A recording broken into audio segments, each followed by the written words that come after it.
In today's video, I'm going to teach you how to execute test cases in JIRA.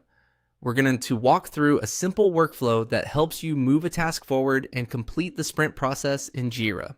If you're new to the platform, don't worry. I'll keep this clear and easy to follow so you can repeat the same process on your own screen. To begin, open your JIRA board and select the task you want to work on. This is the issue or test related item you'll be updating. Choosing the correct task first is important because every status change that you make will apply to that specific item. Once you click into the task, you should be able to see its current details and status. Next, click on the current status of that task. This is the area in JIRA that shows where the issue currently sits in the workflow. When you select it, JIRA will usually give you available status options based on your project setup and permissions. This is how you control the progress of the task without editing the issue manually in multiple places. From there, click In Progress. This updates the task to show that work has officially started.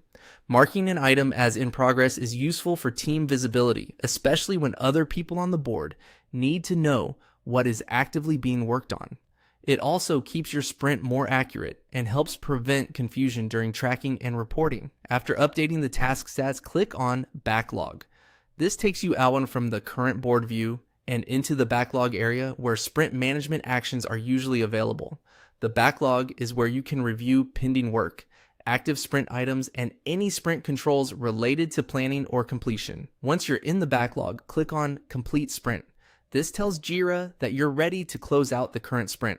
At this point, JIRA may open a confirmation window or summary screen depending on your project configuration. Take a quick moment to review what's being completed so you understand which issues are finished and whether any remaining items will be carried forward. Finally, click Complete Sprint again to confirm the action.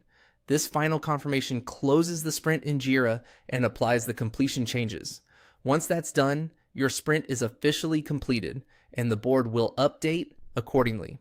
As a quick tip, always make sure the task status is updated correctly before completing a sprint, because that helps keep reporting clean and ensures your team has an accurate record of what was actually worked on. And that's it.